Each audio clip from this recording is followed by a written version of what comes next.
nominate Jamie Hendrickson.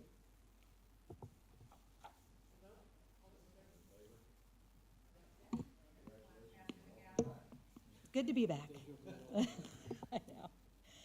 All right, I call this April 10th meeting of the York County Planning Commission to order. Any changes to the agenda? Do we have a motion to approve the agenda? I'll make a motion to approve. Do we have a second? I'll second. All in favor? Okay. Any questions or comments on the minutes? Okay, hearing none, do we have a motion? Motion. Second. All in favor?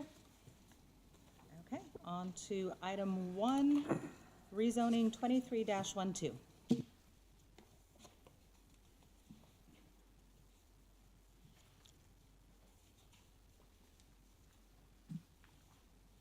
evening, everybody, and thank you, Jamie. Our first item this evening is case number 2312 from Darla Shea Kern at South Grandview Road in Clover. It's tax map number 267-0000012.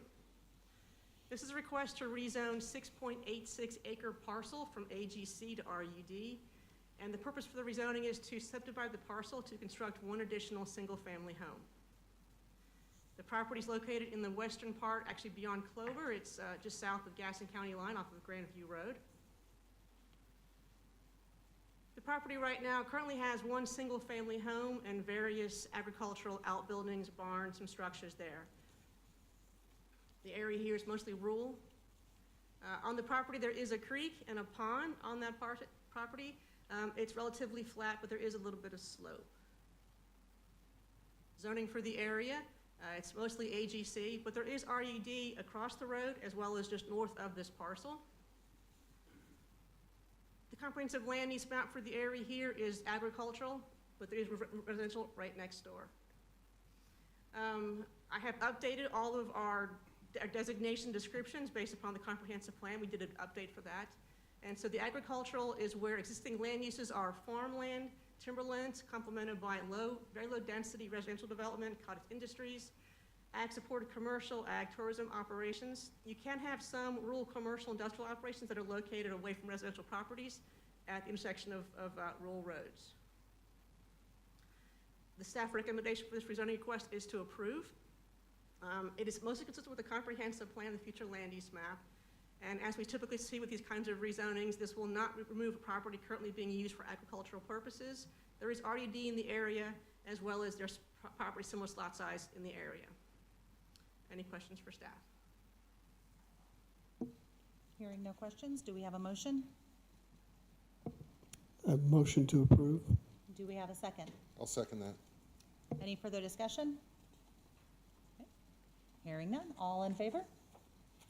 All right, thank you. On to item 223-13. This request is 23-13, Daniel Cadu at 938 Dunlap Roddy Road in Rock Hill, tax map number 605-0000033. The request here is to rezone a 1 acre parcel from NC to RSF 40 to build a detached garage. The property is currently used as a rental property below its own commercial, therefore it's a non-conforming, and any kind of expansion is prohibited. The property is located at the intersection, or near the intersection of Saluda Road and Dunlop Roddy Road, just south of Oakdale Road, in the southern part of the city of Rock Hill area. As you can see, this property has access both on Dunlap Roddy and Saluda, but it comes front onto Dunlap Roddy. The area here does have some commercial. There's commercial to the north of that. It's a vacant restaurant and a convenience store just to the south. But across the road there is mostly residential properties.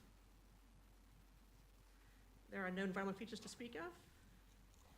For the zoning for the area, as you can see, there's the NC just across the road and south of this piece of property, but there is some RSF 30 and RSF 40 adjacent to it and nearby. For the comprehensive plan, this is considered a single-family residential area, also located within a rural center. And so for that comprises of single-family residential homes on large lots and residential subdivisions that are rural and suburban in character. You can also have some small-scale office or civic uses if they're near roads, intersection of two roads. It's also located is in a rural center here, which you can have some small-scale civic uses. Staff is recommending approval of their request. It is consistent with the comprehensive land use plan and the future land use map. Uses allowed with this property are very similar to those in the surrounding area, and also removes the non-conforming status of this current property. Any questions of staff? Just a real quick, so neighborhood commercial, in that you could either be residential or commercial? In the neighborhood commercial center, the node No, part, the way this is zoned, it's it's zoned NC, so it's strictly neighborhood commercial. commercials, which That's means correct. it should be commercial, but Yes. allowed within a neighborhood setting. Is Yes. kind of what it's, Yeah, Is that right? NC is, Okay. yes, NC is more in a neighborhood center kind of Right. area. and so when does it become a point where it becomes a non-conforming and a enforcement issue? I understand the person wants Sure. to do this, right? When does, for the people at home, when does something like this become an enforcement? Say, look, you're using this as a house, you have to have it rezoned. So If he wasn't trying to do something, It's you follow only me? because he's doing something. So he can continue to be there and live there for as long as he wants, as long as it doesn't expand that. So when he adds that, a detached building, or if he was to add a deck or a pool or expand his building, is actually a home, then he has to come in and get the property rezoned. So it's Okay. a legal non-conforming use.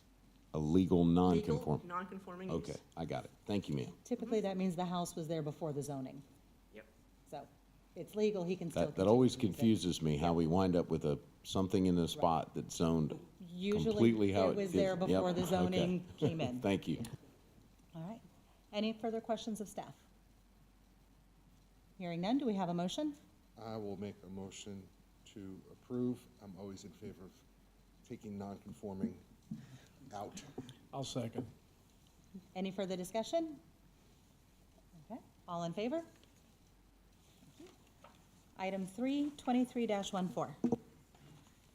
Case number 23-14 from Mike Boston at 1568 Gold Hill Road in Fort Mill. It's tax map number 65000000004.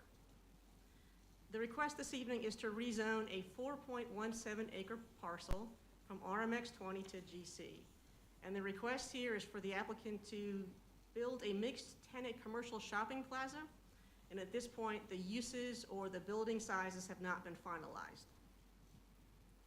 The property is located on Gold Hill Road, just east of 160.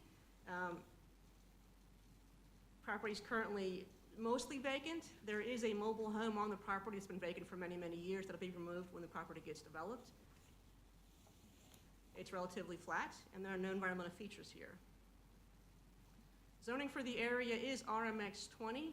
There is RSF 40 south of that property, but there is GC and NC located at the intersection of 160 and Gold Hill Road. Here's a site plan for a potential for this property here. We are not reviewing the site plan, we are not approving the site plan. This is what could possibly go on the property if they wanted to build this as is. There are some concerns with staff in the site plan, but just kind of give you an idea. For the future land use map for the area, this is located within a neighborhood residential area within a community center.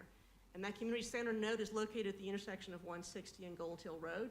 As you can notice previously on our future land use map, all of our nodes were circles, and now we've kind of carved things out. So as you can tell here, this one was reduced to kind of highlight the areas where actually you should have or could have some commercial developments. That's why it looks a little more jaggedy. For the future land use map is neighborhood residential, and that's comprised of a mix of housing types and residential lot sizes located in proximity to neighborhood serving uses, intersection of major roads. Typically, it's connected by network of streets, sidewalks, bike paths for any kind of foot and pedestrian use. It's also located within that community center node. And these are areas where you have a broad kind of commercial and service establishment within this area here. You can have some residential for this use as well. And located usually where modes of transportation, including transit, are available nearby, or could be available nearby. For this application here, staff recommends approval. It is consistent with the comprehensive land use plan, and the GC zoning district aligns with the community center node. Any questions to staff? Diane, with this, do we typically line up drives with Yeah. with across the way there at Carrollwood Drive? or- Absolutely, and that's why Yeah. I'm saying, this is just here to give you an idea. Right, right. We have not looked at it, but that's our first comment, was it has to be lined up. So yeah, that would definitely have to move. Okay, thank you. And there'll be access points to the surrounding properties nearby as well. Any further questions of staff? Yeah, what kind of restrictions at all are on businesses that could go into that area as GC? GC, I mean, it's by right, so it's whatever uses are allowed within the GC zoning category, and that use table is pretty extensive. So it's more of a regional sort of destination. I mean, the lot size itself will dictate what can go on there, because regardless of whatever they want to do, they have to be able to do their buffers and their parking, you know, their stormwater. So, you know, even though it's a 4-acre parcel, you can do something on there, but you can't do anything. It couldn't be a big box because you don't have enough room for it. So with buildings like this, is GC the only category that would permit what you've got shown as the example here right No, now? they could do that probably, and NC is a similar category, but NC has some limitations. It does have limitations in terms of building sizes and some uses. GC is the more appropriate one. It's the larger type of uses. Yeah, I'm thinking about the comment that we got about, this is in close proximity to a school, or there's a school nearby, A or? school, this property here has been purchased by the Fortville School District and eventually will be a school Okay. at some point. I don't know what their plans are. Any further questions? Do we add what Kate had mentioned about condition, you know, that all potential businesses be appropriate to be by a school, potential, you know, future school?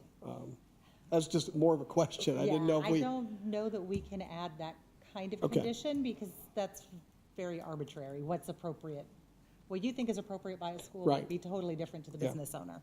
That was the, yeah, thanks. And we also like to have, conditions should be things to be able to alleviate what the intention or the scale of this use might happen to the neighborhood. So it'd be things like buffers, access points, those sorts of things are appropriate conditions, but not so much use conditions.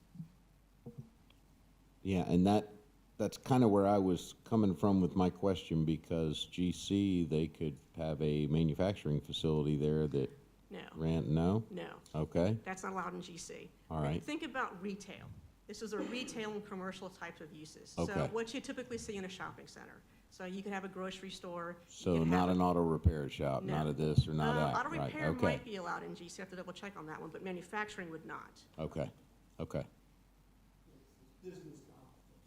Business complexes, I would, It would be Yeah. that, it would be, think of this as being more of a small scale strip center, where you'd have some tenants, mixture of tenants, building sizes, parking.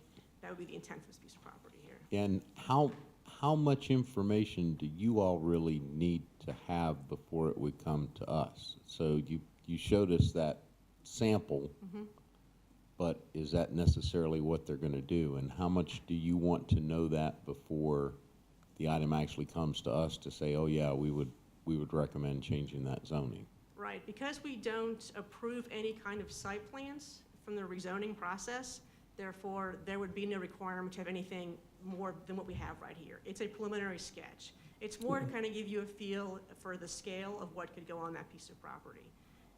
So, you know, it could, you know, just looking at it, that's where I say this is not an approved site plan, because a lot of the things on here that could not happen.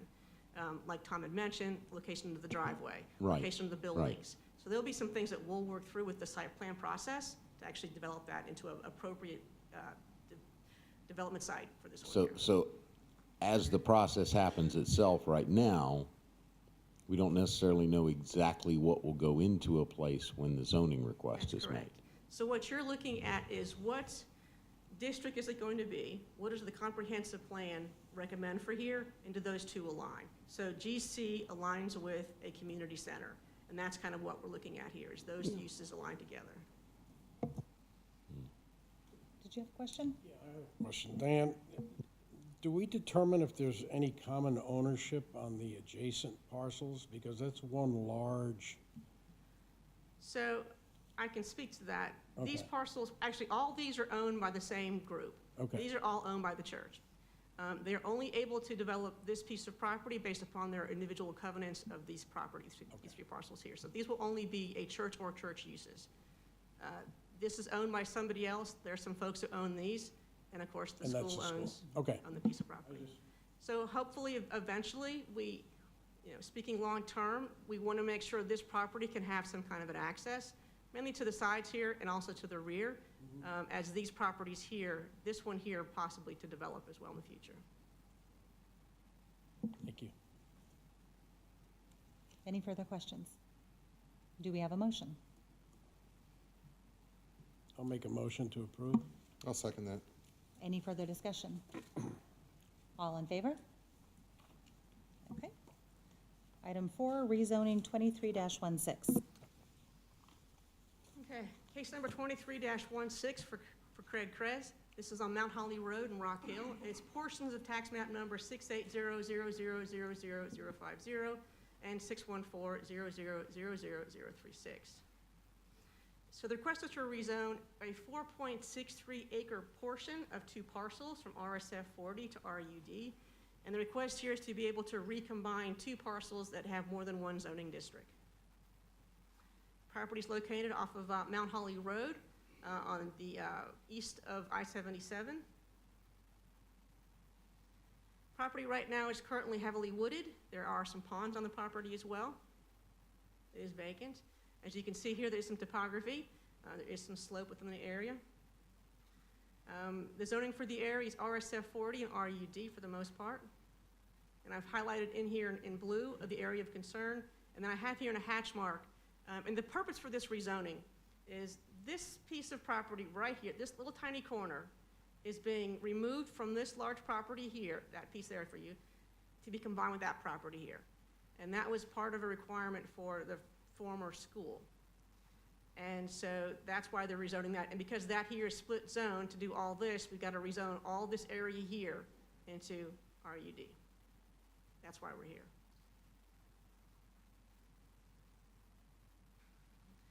Featured land use map for the area is rural residential, which is a area displaying a rural character of agricultural homesteads and homes with 1 acre or more of land separated by farm fields, pastures, and forests. These areas here have a sparse road network and usually private well and septic systems. Staff recommends approval for this request. It's consistent with comprehensive future land use map in the plan. And this will remove one property that currently has a split zone status. Any questions of staff? I have one. So, Go ahead. so this is the YPA location that we've talked about before, right? That's correct. Okay, so does this mean the YPA is back on track? Because the last that I remember hearing was what we went through at our last meeting, that it was, To the best of my knowledge, it is not. okay? And I asked the applicant if they wanted to withdraw their request, given they wouldn't need it for what they wanted to do, and they said they want to go ahead and move forward with it. So Okay, that's so what they're- this was in the pipeline, That's why you can see in the application, if you saw in the package, it refers to a school, and that's how it was, is when it was submitted to us, that was the intention. And then, of course, with the school not happening at this point, they wanted to go ahead and just move forward with it as it is. I pulled everything out of my staff report about the school, because it's no longer about a school, it's just a recombining of properties. okay. Okay. That was very confusing reading through this for me, because I was, okay, all right. I'm with you now, thank you, ma'am. Any further questions? Matt? Oh, okay. Motion? I'll make a motion to approve. Second. Any further discussion? Okay, all in favor? Item 5, 23-17. Case number 23-17 for Bob McCloskey at 2123 Farrow Street in Rock Hill, tax map number 63400000074. And the request here is to rezone a 0.26 acre parcel from RSF 30 to GC. And the purpose is for the applicant to be able to expand his current fast signs company into the adjacent parcel. Property is located just off of a Cherry Road and the east of Mount Gallant Road. As you can tell by the picture here, the majority of this area here is City of Rock Hill. This is one of our donut holes. Property here it's been abandoned. There are a variety of garage units, bays here. There are some storage buildings over here. The property owner also owns this property. This is where Fast Signs is located. So they want to be able to utilize this property to expand their business over and utilize mainly these bays and some storage areas here. There are no environmental features to speak of. Zoning for the area. There's a lot of GC across the street. Adjacent property is also GC, and there is some NC as well in the area. But there is still some RSF 30 for some homes that are still there. This is a potential site plan for this property here. As you can tell, this is the existing building for Fast Signs. They're going to utilize these buildings over here, have a connection, a sidewalk connection between the two. I think is it covered, actually. And then they'll have connections through here. They will be closing, I believe, this access point here, and just having one over here, and at this time, one over here. Once again, we are not approving our site plans. We are just looking at them for what they're thinking about doing. Staff has some concerns. The future land use map for the area here is municipal infill, and that's this entire gray area is considered municipal infill. And those are areas that are abutting a municipal boundary line or are completely surrounded by a town that also may be served by municipal utilities. And the purpose of this infill area here is to make sure that we have a seamless transition between the county and the unincorporated areas. And that way we also reflect whatever the desired goals of the municipality.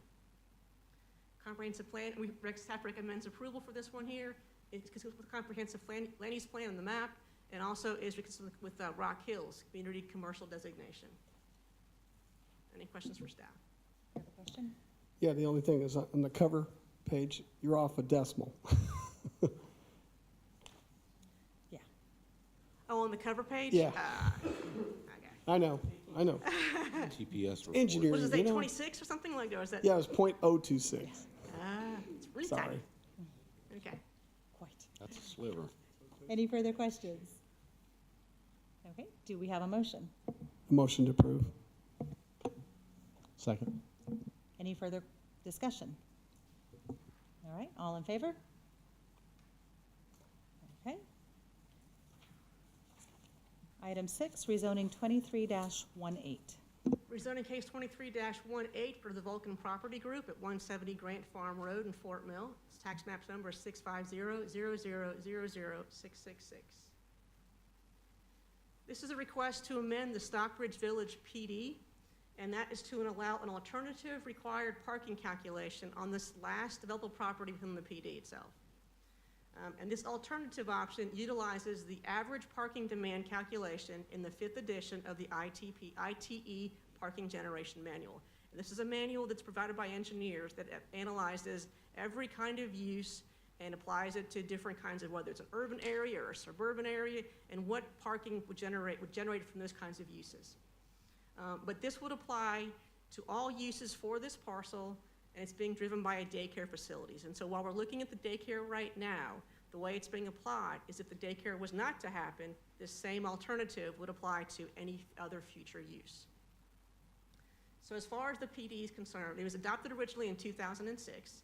It's expanded a couple of times for its geography. It was originally approved for 1,200 units. Those were mostly multifamily and townhomes, single-family homes. But over the years, it's actually come in at a much fewer units, a very limited amount of multifamily. The Village D, which we're focusing on tonight, allowed multifamily and commercial uses. That was the one area where you could do commercial. But that property, that Village D, pretty much includes the arbors at Fort Mill. It's already built out. So here's the site plan for the actual, this is one of the versions. Actually, that was amended because that's no longer a school village there. So this is Village D over here. We're looking at this property, just this one tiny corner here is what we're looking at. And so for a PD, the PD, it encourages flexibility of development. So it's not uncommon for PDs to have some kind of site-specific development requirements, like changes to parking. The requested amendment would apply to any use, like I mentioned, on this parcel, not just coming in as the daycare. But once again, we're looking at it as being a daycare.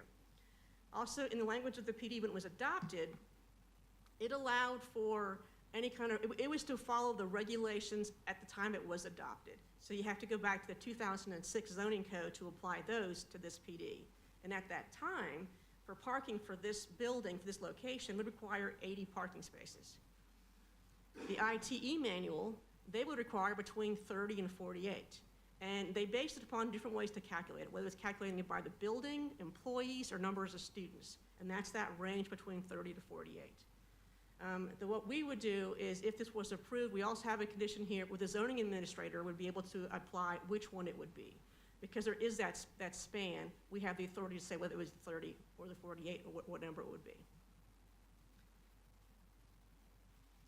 And then coming back to the site itself. Like I mentioned, this is actually located in the town of near the town of Fort Mill. It's just west of I-160. Here's the property here. I'd mentioned this is the arbors that was developed over here. This is the top part of the PD. We're looking at this property right here. It's vacant, mostly wooded. This is a neighborhood nearby as well, Forest Grove. There is a creek or a stream running through here. Other than that, it's relatively flat. Zoning map for the area, this is the PD I speak of. It's all through here, and that's all the PD. There is some RSF or RMX 20 and GC in the area as well. This is a potential site plan for this use here. This would be the daycare building and the parking along it. Once again, we have not approved that. We probably wouldn't approve two sites right there or that next to that. So here's a potential site plan. For the future land use map, the area here is neighborhood residential within a community center node like we just saw recently. I'm not going to read it again. It's the same thing we saw, but the previous one, neighborhood residential within a community center node.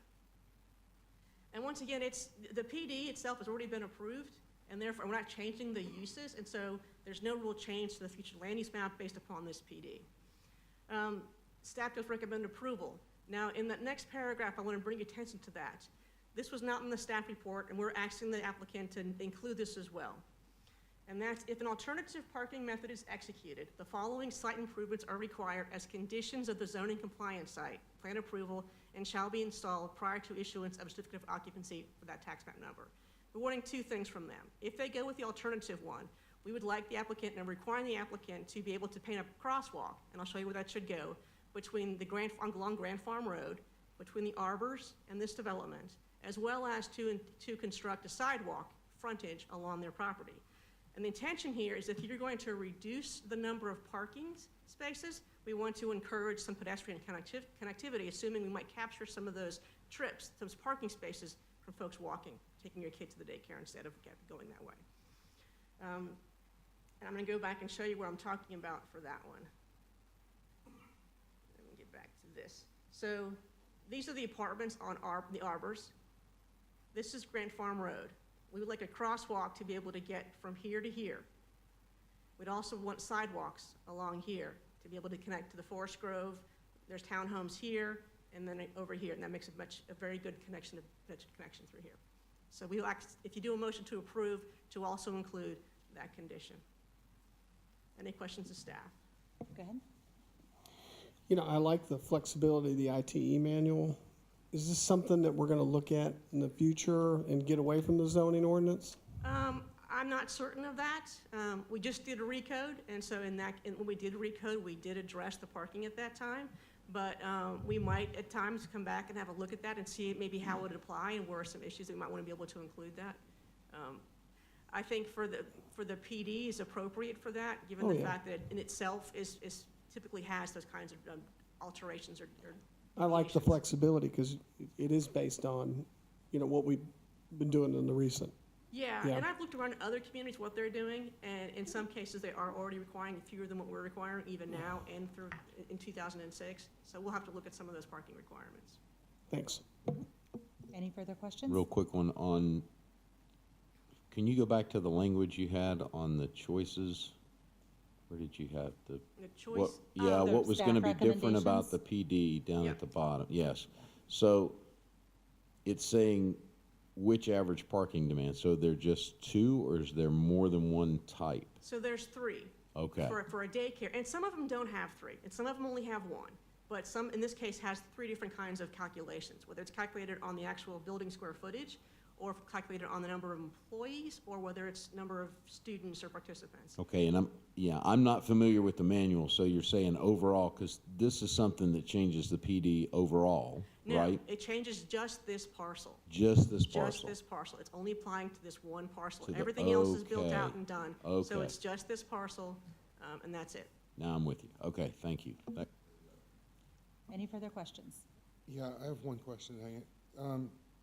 Back to your recommendations, how come they weren't in the staff report issued to us? Because it didn't hit us until today. We were going over every day before the meeting, we get together and we go over the presentations and kind of talk things through. And we were like, you know what? I think it would be good to try this. We're looking at the aerials and seeing what was there. And I actually emailed the applicant and let him know this is what we're intending on doing. He seemed to be okay with it. But that is why it was not in the staff report. Any further questions? Do we have a motion? I'll make a motion to approve with staff recommendations. Second. Any further discussion? All in favor? Okay. Item 7, rezoning 2319. Case number 23-19 for J&M Southern Properties on Mount Holly Road in Rock Hill. Its tax map number is 3 parcels, 618-00000056, 57, and 58. The request here is to rezone a 10.67 acre parcel from RUD to LI. And the intention here is to construct approximately 45,000 square feet of flexible light industrial space. The parcels are located along Mount Holly Road, just to the northwest of I-77. There is a home on 2 of the properties, and 1 of the properties are vacant. Other uses in the area, there is a daycare across the road, there's some homes, and there's a A1 fence company further down. There is a large body of water on here, as well as a stream and some topography. Zoning for the area, this area here is RUD with some LI and GC. There is some LI just a few parcels up. That was rezoned probably 3 or 4 years ago to LI as well. Here's a general site plan for this property here.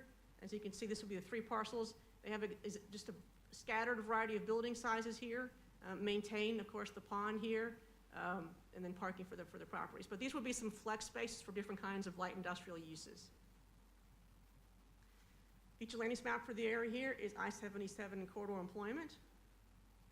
And that is for areas located with easy interstate access that serve the economic generators of the county.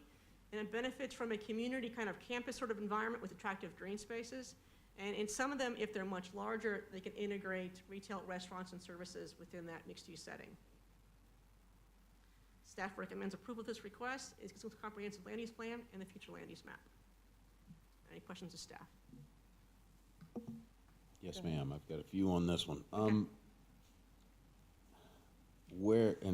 Maybe we didn't have enough time to get it in there, but I talked about trying to get a sense of where is the Rock Hill city limits around this compared to what's just county right now? Well, the nearest, at this moment, as of today, the nearest city limits, I believe, are there. There it is, Rock Hill.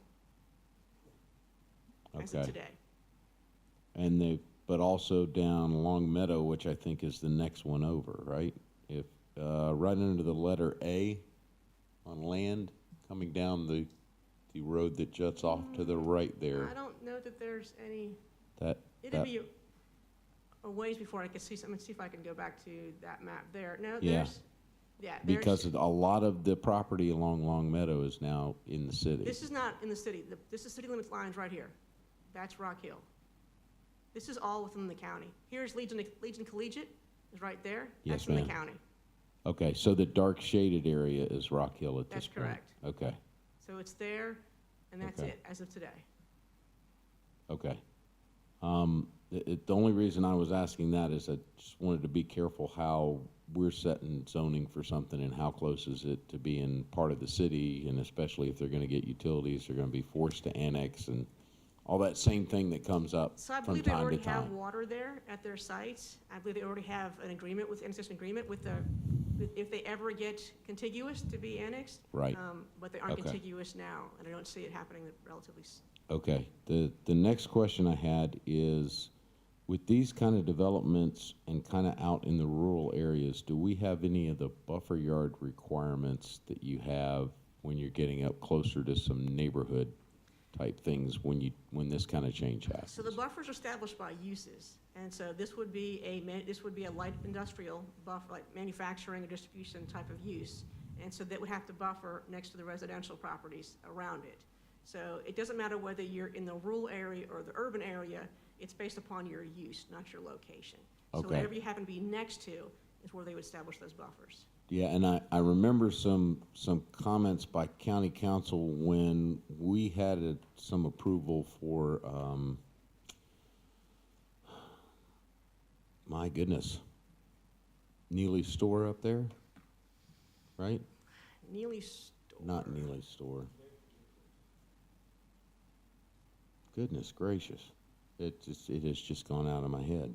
Nearest ones we've had over here would have been Nichols. Nichols, thank you. That was up That's here. what couldn't get. I had Yeah. Neely's store in my head, and I knew Nichols Yeah, store. Nichols So was rezoned a little while ago, probably right, within the right, year. and I think some of the comments by council when they looked at what we did was talking about how things were done between that and 901 and what tree buffering and road. You know, I think there were a couple comments made there, and that was the other thing I was trying to ask is what requirements there are up along 901 itself as far as buffering. Sure, and so 901 is considered a major road, and therefore it'll be a 20-foot right-of-way buffer Okay. along its frontage.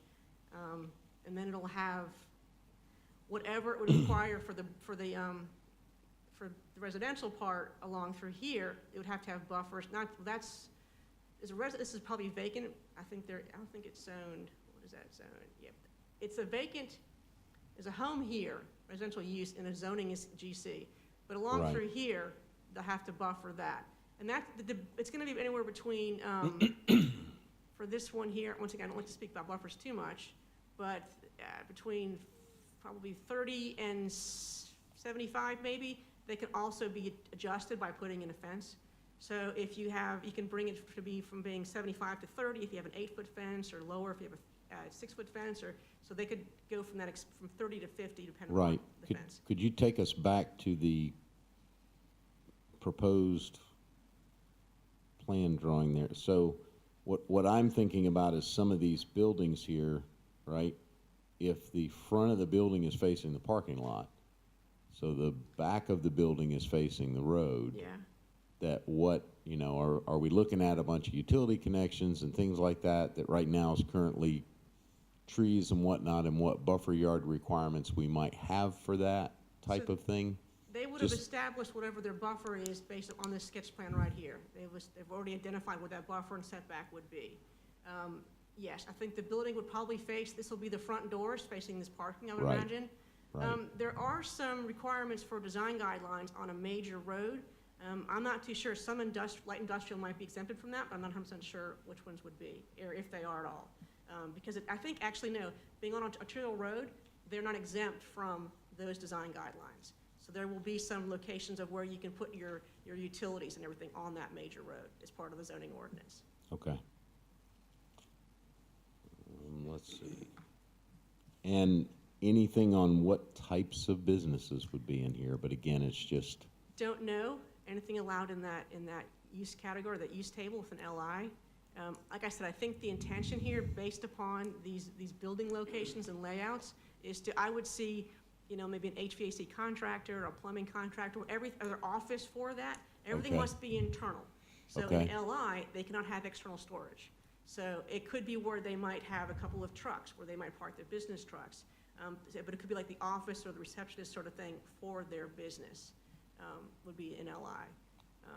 It could be a cabinet maker, it could be a tile shop kind of thing, non-retail, but just where they would store their goods for delivery so to site. something kind of like the area that's between Ebenezer Road and Celanese Road near the post office there. So as you come down Ebenezer away from the post office towards Celanese, if you work over through what I'm thinking, Pop's Cafe, right? We talk about where things are in the South by places, not street names, but where Pops, if you take that right and go by Pops Cafe, there's these little warehousey type of businesses and things But like they that. Is might that be what you're on- talking about? They might be on individual parcels, where this Okay. is going to be on one parcel being developed and designed together. All together, So okay. therefore, it would be like that maybe, but not. So in which case, like I said, it'll be developed cohesively as one development. And Okay. therefore, you think the building structures and materials would be very similar to each other, as opposed to just,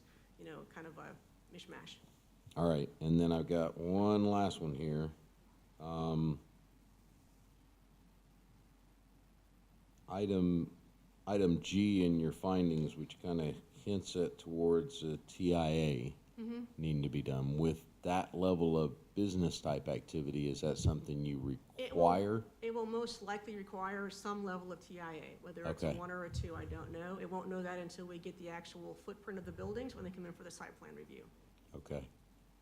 And then, going back to what we just talked about, parking here is dictated by zoning, not by the Correct. ITE. Okay. Yes. That's got me. Thank you. Any further questions? So these 10 buildings total 45,000 square feet? Is that what they- Approximately, okay, yeah. Approximately. Yeah. Are there any height limits on the For buildings? LI, I believe it's 50 feet. Okay. It's a limitation for LI. And once again, this might change from they might be a couple ones that are bigger and some that are smaller. I think once they get ready to start looking for tenants and seeing what their Right. needs are, they might change. Well, to what Mike was saying, if you started putting 50-foot buildings on 901, that's different than having. And that's the A maximum. I'm single not saying story. they're going to. Yeah, no, I'm Yeah. not either. I'm just Yeah, yeah. looking. I would at what- imagine these would be like one-story buildings. Sure. I would anticipate that. Okay. Any further questions? Do we have a motion? I'll make a motion to approve. I'll second that. Any further discussion? All in favor? All right, item 8, the review and recommendation. All right, this is for those who are new to us. This is our third batch that we've done through from RECODE. So RECODE was adopted just over a year ago. And since that's happened, we have come through and we've looked at the ordinance and we're bringing through batches. So this is obviously batch number 3 for that. It's an accumulation of different kinds of text amendments. So I've broken these things out into categories. We're gonna just take one vote on the whole thing, but if you have questions as I'm going through this, please stop me, and then go ahead and ask a question at that time. We can go ahead and address it at the moment. As you can see from your red line versions, there are a lot of small, little tiny text changes. I'm not gonna go over those. Those are just to add some clarity. But what I've done is I've gone through each of them, and I pulled out what I think are the salient things we should talk about to kind of bring those forward to your attention. So starting out first with the cluster subdivisions. This was, we used to be called conservation subdivision in our previous code. This became cluster. And we've met with a couple of developers so far, and we wanted to be able to have some clarification so we can kind of go back to them and say, this is what we're looking for. So 2 things to consider with this text amendment. The first one is, right now, a cluster can be no more than 15 homes. And so what we envision, and let me go ahead and show you this picture, and I'll come back to the text. So what we envision is to be able to maintain these large pockets of green space, having a road through here, and then having these clusters throughout, so that your green space is not pushed to the periphery and you don't get to enjoy it. We want it to be amongst the actual buildings themselves. So that's what the objective is on this cluster subdivision.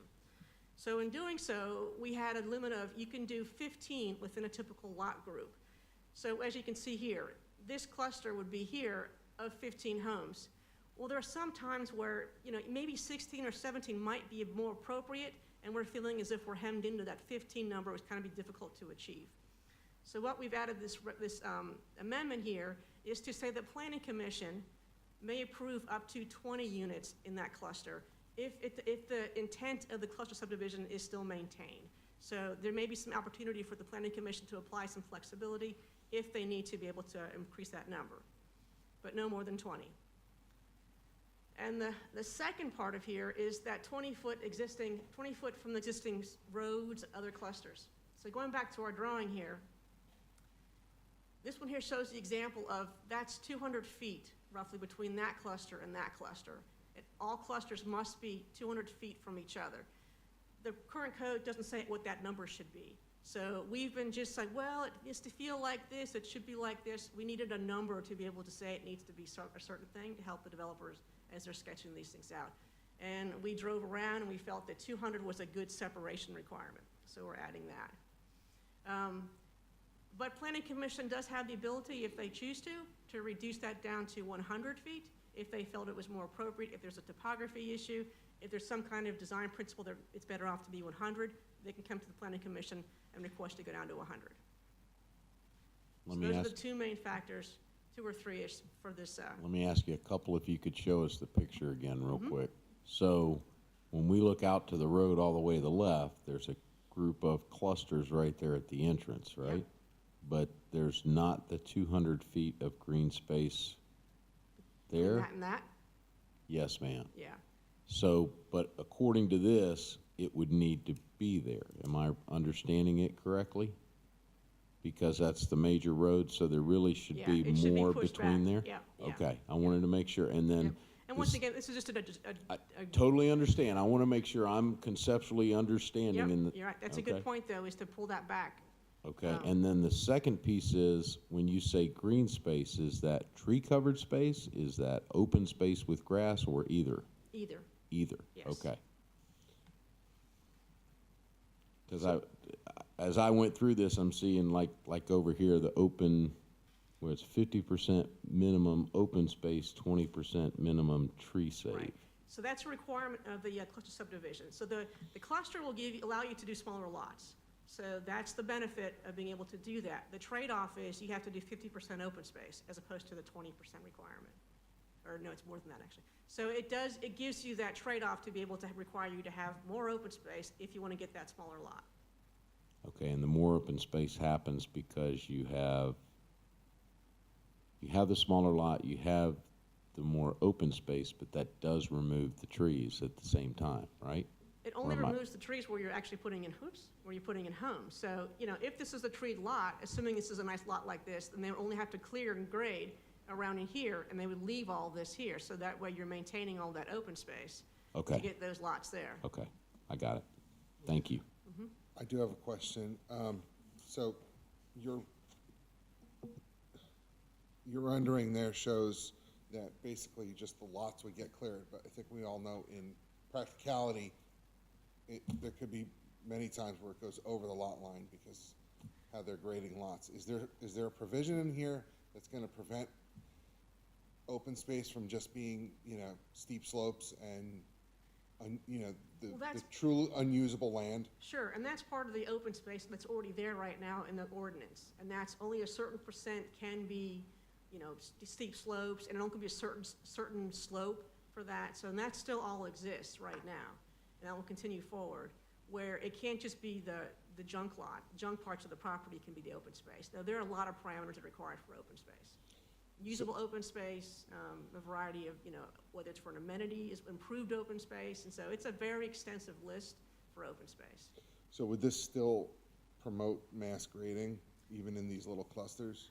We would hope this would encourage less mass grading.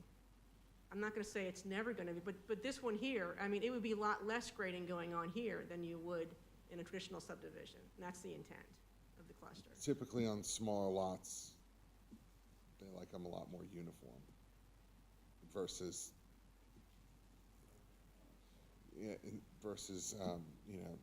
custom grading every lot. Yeah, yes, this is more of, it's kind of an in-between. So instead of having that, of a development where it was just clear cut and everything was just individual lots, all 1-1, same size and everything, versus maybe where you have more of an RUD lot where it's like individually clear for just the homes. This is sort of in between those two things. Yeah, the RUD lots, because you typically have an acre, so it's. Right, and there's no utilities or anything like that. So that's how, this is to provide a little bit opportunity to have a smaller lot. And they're smaller, but they aren't as small as they used to be.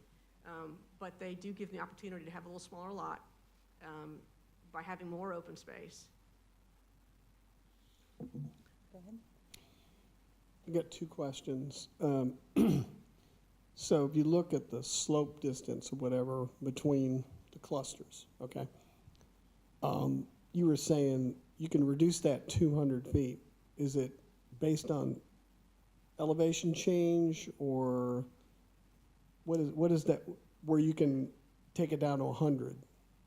This is what I'm asking. Are Right, there what any can you do? established? Yeah, We have only established it can be this or that, but we give you some ideas of how you can do it. And it's just, as long as the intent still is maintained of what the cluster subdivision is. And so, I'm not gonna say it's all, for this list of things you can do that, and this list of things you can't do it. It's gonna be a case by case. They have to prove their reason why they can only go to 100. And that so- still has to be approved by planning commission Planning commission before is it the can be one, reduced. yes. Okay. So, I would foresee this coming forward. If staff was to look at this and say, we feel we can support this or we can recommend that, we would bring it for you. You could say no. If we feel as though it's not meeting the intent, we could say no. So I think that's how it'll probably play out. yeah, I mean, a pretty steep slope, and then you'd have houses up here, you know, they wouldn't be looking in at all. I mean, Right, you yeah, know, that's a good separation, yeah. Could you go back to that picture? sure. So on the backside, let's say on the right there, that's not 200 feet to the next parcel, right? Or, That's a good point. Yeah, it's probably not. So those are things that we'll have to, once again, for illustration purposes, this is what it was here for, but when it comes time for us to actually review the plans, we're gonna look for those requirements. okay, Yes. Is there gonna be a requirement to have a minimum amount of vegetation between the clusters so that it's just not open graded? No, because you might have areas where you might want to have an open, like, for instance, in between this area right here might be an open lawn, and that would be a gathering space. That I So- understand being, you know, So I think the intent of this is to be able to have some flexibility to work with the land, as opposed to being able to say, it must be this, this, and this. Is to be able to say, well, you need to justify why you need to leave these trees or clear these trees based upon trying to make the intent of this subdivision. Any further questions? Okay, Okay, I'm gonna keep on going then. The next one here is tree conservation. And this has a couple of different slides for a couple of different categories of a discussion. So this first one here is talking about non-residential tree save. And this is to establish a tree save area for non-residential uses of 15% of the existing on-site tree canopy. There's an example here that shows what if you were to develop this property here and they had 5 acres of tree canopy, if you were going to develop that, you have to maintain 0.75 or 15% of your tree canopy. It's not your lot size, it's your existing tree canopy. So if you had no tree canopy, you wouldn't have any tree save. So it that scale kind of goes back and forth. Any question on this one? was this not in the first recode and then it came out? Correct, So why is it going back in? because we've been asked to put it back in. Management or council? We've been asked to put it back in. So, I'm sorry? yeah, it was a council person asked us to put it back in.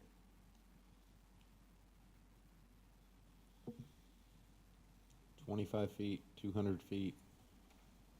Can you help me get that clear in my head? Because I think we just said 200 feet around the edges So- of property. This is tree safe for commercial. Don't get tree safe with residential one. Okay. Totally different requirements. And our landscape architect, he was the one who did these drawings here. So he knows what the minimum areas can be and how how those depths and areas can be. So that's why he The- added those little notes there. The reason I ask is if we're creating like a 200-foot buffer is what I'm seeing around cluster homes. Was that right? Yes. Around the whole property, Right. along the property line. If this particular example you have here, and at the top right, that's up against residential, It's up to the Then- residential to do their own buffer. The- So we're looking no, at. I'm sorry, Diane, I'm saying if this is kind of an industrial site, right? Uh-huh. But the property line, when you cross that property line, you've got residential homes back there. Right. That those folks would probably want to see the 200 feet as well instead of just the 25, so, They get whatever the current code says right now. So we're not adjusting our buffer lines. okay? So this is just being able to add some tree save to this for development, new development. Okay, and I'm, So right now, I'm if- sorry, I'm not trying to make this Okay. difficult, I'm trying to get my So I head wrapped understand. around, So right now, as the code stands, they could come in here and they have this piece of property here as it is right now. They can Right. clear every single tree on that piece of property. Okay, So we're saying, no, we want you to be able to maintain some amount of trees. 25, And okay. 15% of your existing canopy is a reasonable amount to be able to put aside for trees, to still maintain a viable commercial site. Understood. So And by the the way, reason why I'm make it not- 25 feet around the property line. What's that? And by the way, it needs to be 25 feet wide at the property And line. it really depends upon what's next to it. So Okay. if this was another industrial site here, then they wouldn't require anything right there because you're not having buffer against your industrial site. So it only assumes that the depth, this here may be more if that was a residential property behind it. This is just for illustration purposes only, no ideas of what those uses are I'm around with it. you. And so is there something else in here that dictates what those different buffer widths are based on how the adjoining property is zoned? Yes, they're not Okay. in this, but in the zoning code, in our buffer section, it identifies what your existing use is, what your proposed use is, and then it tells you how much your depth needs to be, whether it's 20, 30, 40, and then how many Right. tree planting should be per 100 That's feet. the letter A, B, C, D buffer letters, right? Okay, I'm Exactly. starting to get some of this. Thank you. You're welcome. So it might be helpful if you were to send like a link to that, so that, you know, we can look at that, especially some of the new, I know a lot of people are newer and haven't gone A link to through the all of zoning that. ordinance? Yeah, so if you would just send that, and then I think it's made a little easier for everybody to look I at think and. everybody that's quick. new, they all have them. And there, if you go back in your original email that I would send to most new folks, not so Yeah. much Jamie and maybe not Matt, it's in your, Yeah. in that email, is Yeah, a I say, I link. think we've worked with it enough, we're pretty familiar with There's it, a but link I to think code some of the and new comp ones, plan and it's everything is in yeah. that link as a new member, whenever you start. perfect.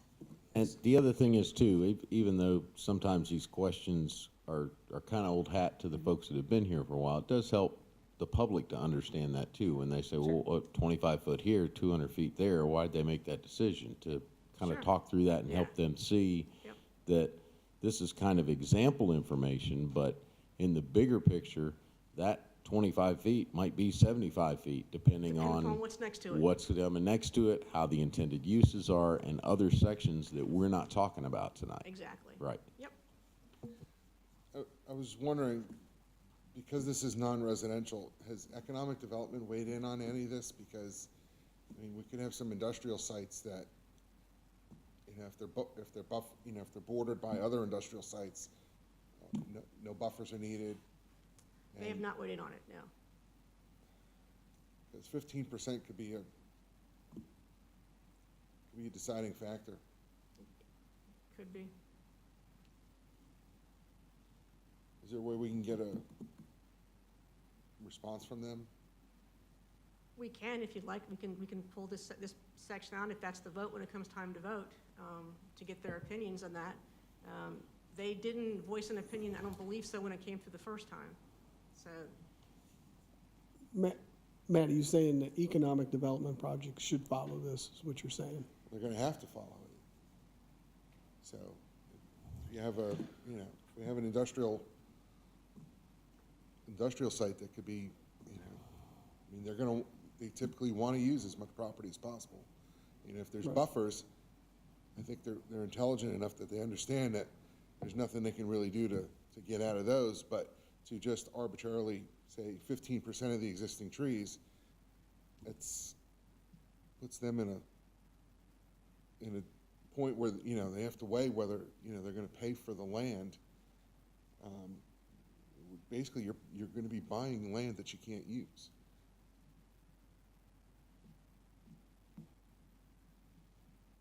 But at 15%, it could just be that the tree save is along the property line all the way around, right? And it would just If dictate you're- a size of but if you're a buffered buffer by- yard. If your property's surrounded by other industrial, you don't need any buffers. So, then, now you're having to basically not use land that you're purchasing. I see your point now. It's not like it's wetlands or Right. something in a conservation easement that they know going in. This is just 15% of everything you buy, you can't use. 15% of your canopy, remember that. It isn't the entire property, it's not saying of the entire property, it's saying if you have a piece of property and of that, some of that has trees on it, you lose 15%. You don't lose every piece of, now if it was fully wooded, sure, you'd lose 15% of that. But if it already only has a little bit of trees on it to begin with, it's 15% of your current tree canopy. So it would not always be the entire property. So for Understood. big industrial, they have no buffer requirements? If they're next to another industrial, then they wouldn't. The same use next to each other would not require a buffer. Okay. They have a road buffer, but not next to each other buffer. Any further questions? Okay, thank Okay, you. can I go on to the next one then? Just keep your notes if you want to make changes. So this next one here is the purpose is to decrease forest fragmentation by eliminating the requirement to separate residential tree safe into 4 separate areas. So the way the code says it right now is, and you see the picture here, is you have to separate your tree safe into 4 separate areas. Well, in some cases, that's not appropriate. You fragment your actual, your forest, your areas, maybe your habitats, your wildlife, to be able to move from one to the other by having these 4 areas. And in some cases, we're really forcing tree save where maybe it isn't the best location for a tree save. And so this change here was to remove that requirement. They still put in their 20% of tree save. They aren't just required to have it in 4 separate areas. Okay, this next one here is for mitigation. And this is so if you have to remove a grand tree, this allows some different mitigation tools or techniques to be able to work through as you're developing your site. If you have to remove a grand tree, your first option here is to preserve additional tree save. And we have these things A, B, C in the way staff would prefer to see these things come through. So if you have to take out a grand tree and you can't put one back, or you need other areas, you can actually add more tree save area. Or you can plant new trees at a site of 0.75 per 1 inch of DBH of the trees removed. Or the third option is we're establishing a York County tree fund where you would then put a fee in lieu of the actual trees you're going to be purchasing or putting on your property into a fund to be able for the county to either put new trees, maintain trees in a variety of ways, and that's the next slide here. So provide some flexibility, some opportunity for some sites that just cannot achieve it by just putting in, right now you have to just mitigate by putting in another tree. In some areas it's better to go ahead and have a bigger tree save than trying to put in more trees. So before I go on, any questions of these 3 different policies? So just, if somebody had 10 grand trees on a property for like a residential development, if they did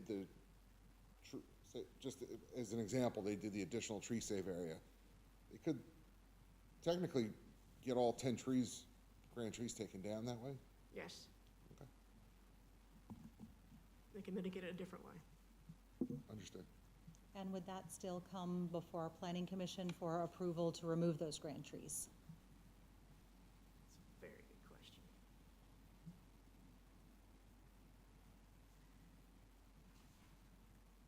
From what I can remember, this would be when we administratively approve the removal of a tree. So there are some cases where the county staff can approve removal of a grand tree. Right.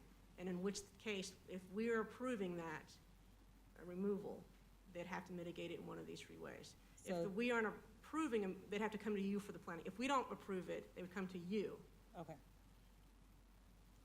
right, so this only applies to staff approval? Yes.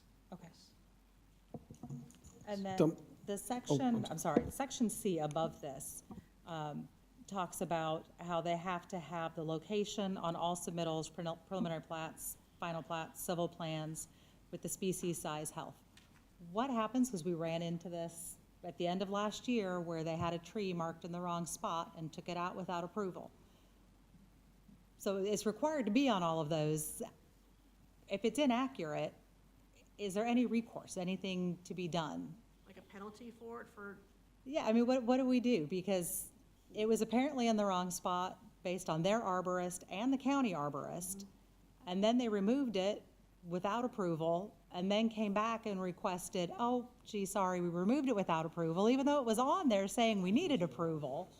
Right, so, and I don't want to get into to talk about that project specifically. Not but I don't wanna- specifically, I don't right, wanna but I'm speak just saying that's what made me think of incorrectly. this, is we've Yeah. already run into where, yeah, they had it listed and they had the species and everything on there, they just didn't have it in the right spot. Right, and I So- think when it was removed, it was because it was actually, we would have approved it because of where road was going. So we would have Right. removed it had it been in the right location. Right.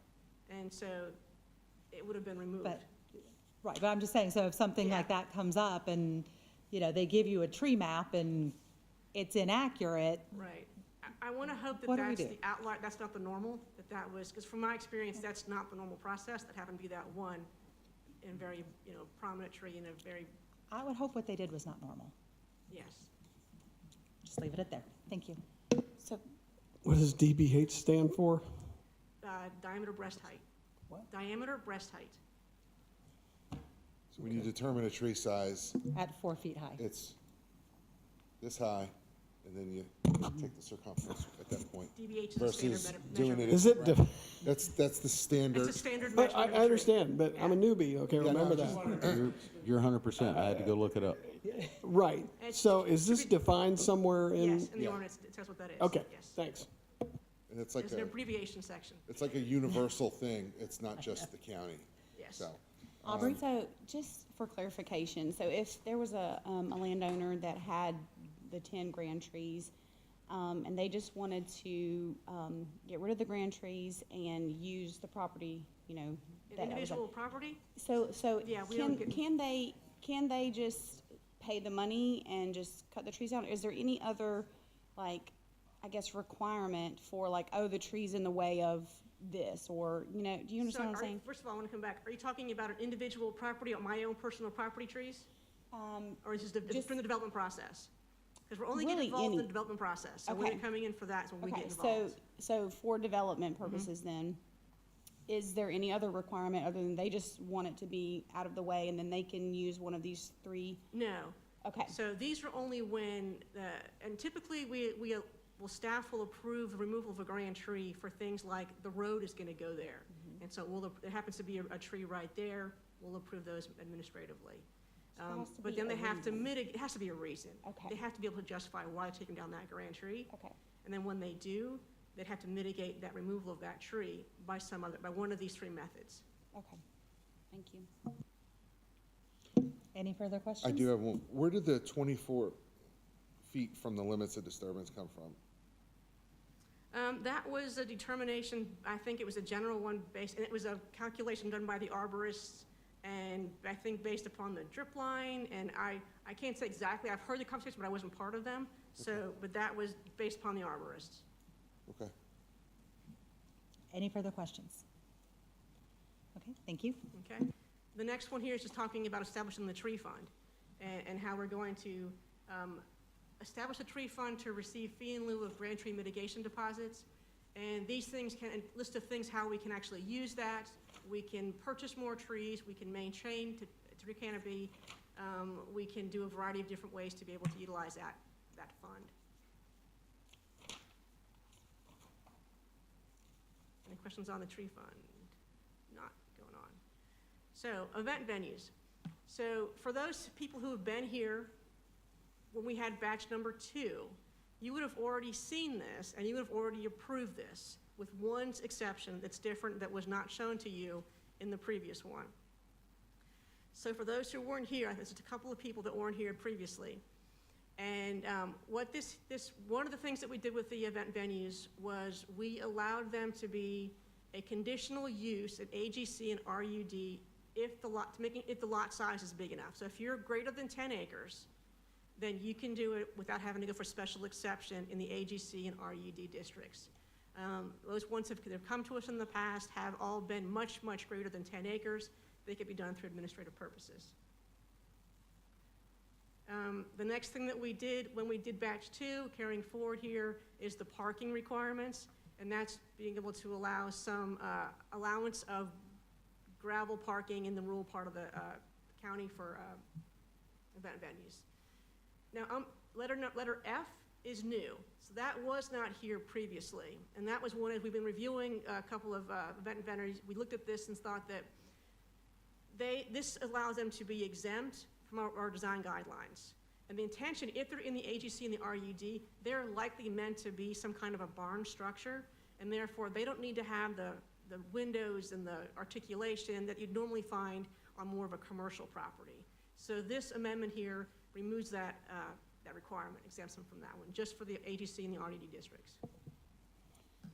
There's degrees of pervious, you know, how pervious it is, there's rates and stuff like that. Does that come into this at all, in any kind of detail? Because when you say something's pervious, well, how pervious is it? Right, I don't believe it's in the code itself.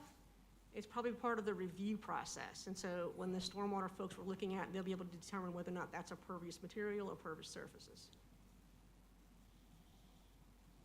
Okay. I would just, it's not necessarily for you, Diana, just let everybody else know.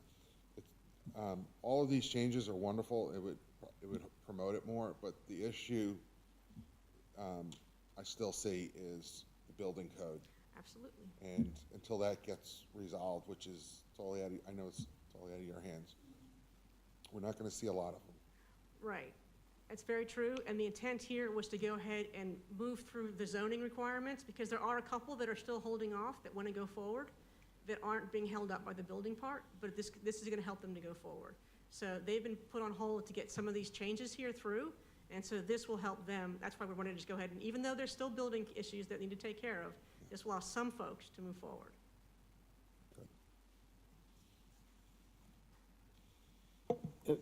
And the only reason why I brought up about pervious, the degree of pervious, because it's in the calculation for stormwater control measures. Okay. Because if you have stormwater control measures on a property, and then you make it more impervious, that's kind of going against what they got out there. That's all I was asking. Sure. And this next one here is for temporary special events. And this is to allow an applicant to request a special event permit on more events. So instead of just having it where it was required, you can have only 2 events per calendar year, they're allowed to have 4 events per calendar year, but they cannot have more than 10 over the entire calendar year. So this allows somebody, if they wanted to have a couple of 2-day events or a couple events, they can do that as long as they don't exceed the maximum of 10. Any questions? And the last one for here is the riparian buffer. And this has to do with accessory structures. And if a non-conforming principal structure is rebuilt in conformance with the section, a new or relocated accessory structure may also be located entirely within the footprint of the demolished non-conforming principal structure. So when you demolish, you can probably share more. If you demolish something, you'd be able to build it back, including the accessory structure as well as the home, as long as you're in that main footprint. Any questions on that one? Okay, Don't have a question on that. I do have a question back on the tree save, I'm sorry. sure. Do we have any questions on this section before? Okay, go ahead. Which part of the tree save? The tree survey, The tree survey? yeah, I didn't bring it forward here, it's in the document itself? yeah. Okay. Did you It's give me still, the section you're referring to? it's under 154, 199A. Letter D, tree survey required. How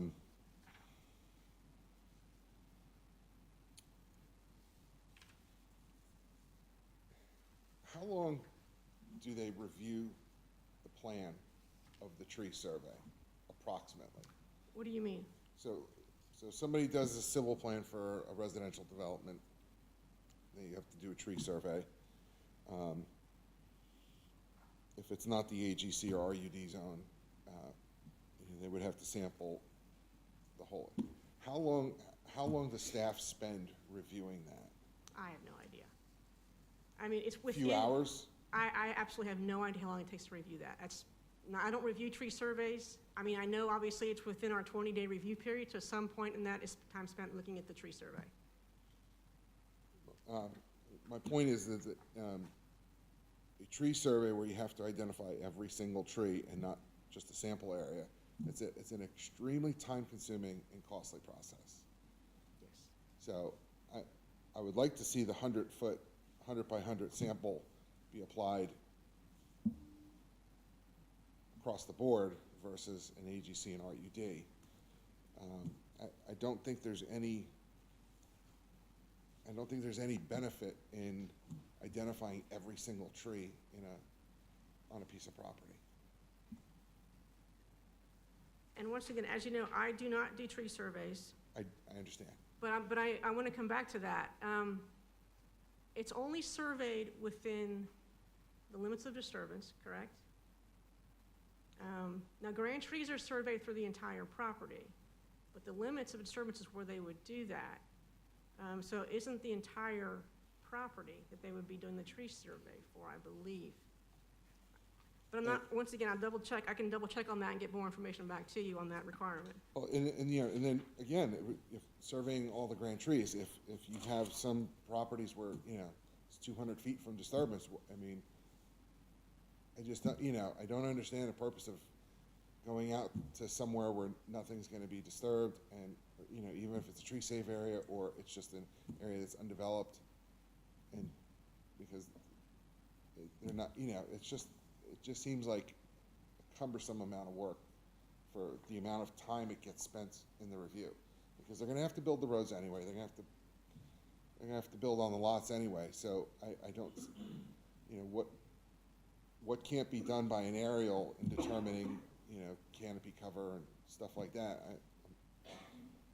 versus going out and surveying every single individual tree. On a good day, a crew can maybe do an acre. And, if you have some of these larger developments and they have to do 15, 20 acres, that's a lot of time. It's a lot of time, and it's a lot of money for what would then be the review of only a few hours. Right.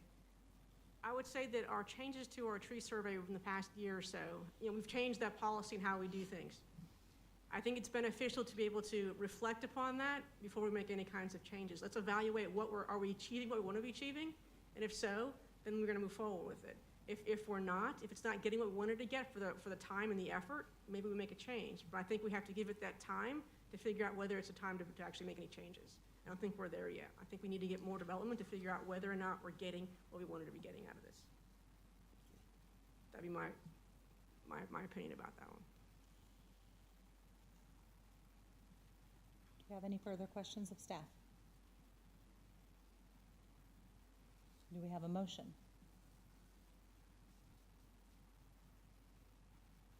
And did you want to make a motion? I know there was some discussion about getting some more information, which if you want that, then you would have to make a motion to defer to get that information from the Economic Development Committee, things like that. So do we have any motions? I'd like to make a motion to defer this till next month. For For the purpose of, To get feedback from economic development and even speaking with people in the development community about some of these changes. do we have a second? I'll second it. Any further discussion? All in favor of the deferral till next month for more information? Okay. On to the next section, 155, 1327. this one is for technical studies. And I have just the one slide on this one here. And the purpose of this is to expand and clarify the ordinance regarding technical studies, which may be required for applications for zoning compliance, rezoning requests of any type, special exceptions, and/or variances. Recode, we have a section of the ordinance right now talking about technical studies. Well, the purpose of this is to be able to give it some clarity, what the purpose of it, what we're going to achieve of this, and what you're gonna do with it with the information. So, and I refer to you on the slide here, is on page 129, because this wasn't a red line version, it may be difficult to figure out what's changed. So on 129 at 3C, from that section and all of E, that is what is new. So the main part is E, and that was to be able to provide, once again, some guidance, some requirements, and then to determine for the applicant, what do they do with information, how do we handle technical studies? So that was the purpose of this amendment. Do we have any questions of staff? Yeah, in the, let's see, where it says noise study and all these, studies, and I guess, I'm kind of a hard, these technical reports and studies may include one or more of the following. Have we thought about lighting studies? Because I didn't see them in here. And that's why it says one or more. It may include this one, but we don't want to limit it to just these things. So we didn't want to make, it's not exhaustive, so you can do other things as well. Now, when somebody comes in for a site plan, for a new site plan, they're required to do a lighting study. So they have to figure out, they have to measure how much light is leaving my property, and so that is part of the code. So that's already going to be taken care of by when they come in for a approval for a site plan, for a lighting study. But, yeah, I just saw noise in there and I thought, well, that's required too, right? Not so much a noise study, but it'd be more about to measure the decibels of a certain noise. But we don't have a requirement for a noise study as part of the review process. So when somebody's coming in for a site plan review, we're not going to do a noise study because by default, there's no noise yet. It's not built. So that's why it's included in here. But the light's not, because light will happen actually in the site plan review.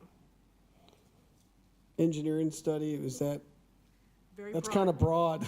And that's the intent. The intent is to keep it broad, because if you have a list, then you must do just these sorts of things. And so it's better off having it very broad, so Okay. you can apply it to where you need it, where it seems fit. Okay, thanks.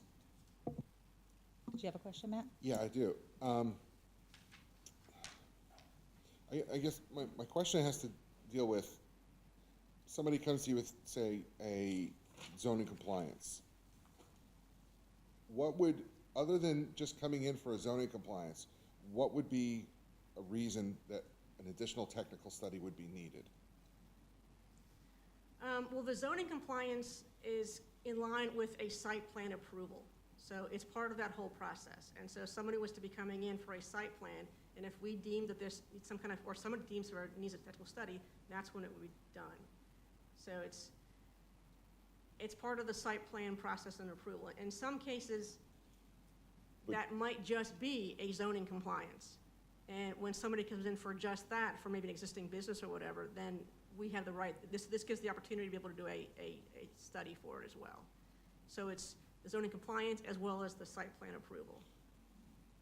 But you get zoning compliance for existing sites as well? Right. Okay, so if there was an existing site that's already been developed, and somebody, It's for change of use. so for change of use, they can come in? Yes, if And- they're changing the use, this allows us to apply that same technical study for a changing of use to the zoning compliance form.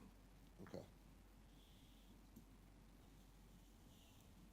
Any further questions on this section? Couple, because I was a little confused reading this, so only from section E as in echo forward is what's being added. Everything else was already there. That's correct. Right? Okay, so, coming down to item 4, should that verbiage be, cost sharing allocation agreement for offsite mitigation shall or may? So in other words, we may enter into an agreement or we shall enter into an So agreement. I I'm going to wasn't defer sure. to legal on the difference between shalls and mays. Right. I think shall is the more appropriate term, is to use the word shall. Well, yeah, that's what I'm trying to understand, because this is saying if this happens, then that's gonna happen, shall, right? Not may. Certainly. So shall would indicate that it's something that's mandatory. Then this context, if they use the word may, they would be saying that there's some discretion involved. Okay, and I'm not sure what the intention is, that there's some discretion in entering into that agreement, or that it would be handled, that you could handle it in multiple ways, or if you get to that point, That's your only choice. You have to go into that agreement. So that's why I wanted to mention this. Okay. I'm not sure what the intention Well, I that, think that it's you all have for here, that. it shall be evaluated, and the impact may be attributed, because in some cases, it may not be attributed to other different sources. There may not be other sources, and that's why it's like, there it would be may as opposed to Okay, shall. if there's you no all are other. comfortable with the language, that's comfortable with cool. I language. just wanted to be We are. there. And then a little bit further down in F1, what are the county time limits currently? Do you, There are code requirements that you actually process certain applications on a timely basis. I can't tell you what those actual times are, and that's why we don't put them here, because in case they ever change. right, But okay. those are required, and so we can't slow the process down by requiring these. And then finally, on the very next one, if the applicant refuses that request, then what? They won't get an approval of whatever they're looking to do. It just, that's my intention, that's my thought of that. Do you have any thoughts on this one about why they would? No, it seems like under those parameters that would almost always be the case. Yeah. I'm sorry, I missed that. Won't run that by me one more time? Certainly. So I think what Diane is alluding to is the applicant would run into a real issue here if they didn't consent to that additional time to allow for the technical study, if it's something that needs to be done. Right. They would So- not get approved for whatever project they're requesting to do if they didn't do this study. Okay, and that's where I was a little bit, because if the federal law prohibits the time, then you're on a time limit by federal law and you have to move forward. That's what I was unclear reading this. It looked like there's a clock, and if we don't meet the clock, then that could go forward without the technical review we may want to have happen. Right, and they're seeking approval for something, and therefore they probably would not receive approval for that if they weren't willing to go forward and do Okay. that study. Okay. That's it for me. Thank you. Any further questions? Okay. Do we have a motion? I would make a motion to approve. Do we have a second? I'll second. Any further discussion? All in favor? Okay. Any questions or comments on the tracking sheet? Okay. Just, Do- I actually just have one general question. I know over the past year or so now, we've seen a number of rezonings come through, and, while everyone, each one has to kind of stand on its own, we've seen a lot of them that have been AGC to RUD, because they couldn't split the property up for one reason or another. That's essentially an increase in the density that, is moving forward. Has anybody else raised a concern about that yet? Even though it's just like we had, I think, was it one tonight? We just had one. I will say they are decreasing. We were going through a bunch of them. Lately, it's been a lot more other things. We still get them probably every single month, but it's been fewer than it has been. I'm not aware, and by anybody, I don't know who you're referring to. Anybody I mean, obviously, we've recommended approval, you've recommended approval, councils have approved them. I'm not too sure what the anybody is you're looking for. Okay, I was gonna say, nobody on council has said anything. They've approved I them just all. wanna Yeah, clarify that, that was all. I mean, again, it's like, just wanted to make a point. sure. Okay. Any further comments? Do we have a motion to adjourn? Do we have a second? All in favor? We are adjourned.